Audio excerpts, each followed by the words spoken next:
നമസ്കാരം. പ്രവാസി മലയാളിയിലേക്ക് സ്വാഗതം. കഴിഞ്ഞ ദിവസമാണ് വെമ്പായത്ത് തീപിടുത്തമുണ്ടായത്.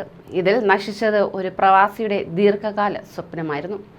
കന്യാകുളങ്ങര സ്വദേശി നിസാറുദ്ദീൻ കോവിഡ് കാലത്തെ പ്രതിസന്ധിയിലും പിടിച്ചു നിന്നത് നാട്ടിലൊരു സ്ഥാപനം തുടങ്ങണം എന്നതായിരുന്നു. ഇതിലൂടെ നാട്ടുകാർക്ക് ജോലി നൽകണമെന്നുള്ള അടങ്ങാത്ത ആഗ്രഹവും ഉണ്ടായിരുന്നു.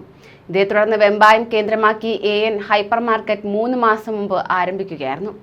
വിവിധ സ്ഥലങ്ങളിൽ നിന്നും വായ്പകൾ തരപ്പെടുത്തിയും കയ്യിലുള്ള സമ്പാദ്യം ഉപയോഗിച്ചും പെയിന്റ്, സാനിറ്ററി ഉപകരണങ്ങൾ തുടങ്ങി ഒരു വീടിന്റെ നിർമ്മാണത്തിനാവശ്യമായ എല്ലാ സാധനങ്ങളും ഇവിടെ സജ്ജീകരിച്ചായിരുന്നു കട പ്രവർത്തനം ആരംഭിച്ചത്.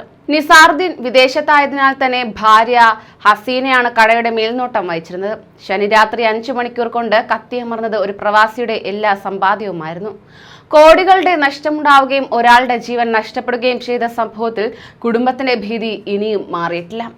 മന്ത്രി GR Anil, Adoor Prakash MP, DK Murali MLA തുടങ്ങി വിവിധ രാഷ്ട്രീയ നേതൃത്വം വീട്ടിലെത്തി കുടുംബത്തെ ആശ്വസിപ്പിക്കുകയും ചെയ്തു. അതേസമയം വെമ്പായത്തെ ഹൈപ്പർ മാർക്കറ്റിലുണ്ടായ തീപിടുത്തത്തിൽ 5 നില കെട്ടിടം പൂർണ്ണമായും നശിച്ച നിലയിലായിരിക്കുകയാണ്. വെമ്പായം AN ഹൈപ്പർ മാർക്കറ്റിൽ ശനി രാത്രി 8-നുണ്ടായ തീപിടുത്തം പുലർച്ചെ 2 വരെ ശ്രമിച്ചതിന് ശേഷമാണ് നിയന്ത്രണ വിധേയമായത്.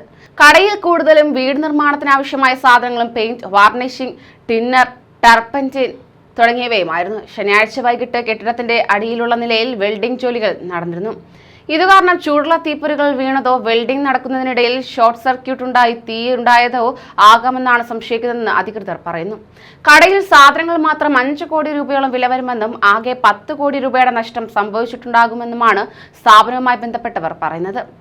തീപിടിച്ചതിനെ തുടർന്നുള്ള കഠിനമായ ചൂടിൽ കെട്ടിടത്തിന്റെ കോൺക്രീറ്റ് മേൽക്കൂര വീണ്ടും കീറുകയും കമ്പികൾ പുറത്തുവരികയും ചെയ്തിട്ടുണ്ട്.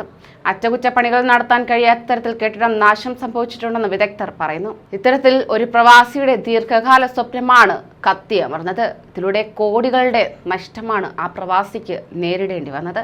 കൂടുതൽ പ്രവാസി വാർത്തകൾക്കായി ഈ ചാനൽ സബ്സ്ക്രൈബ് ചെയ്യൂ.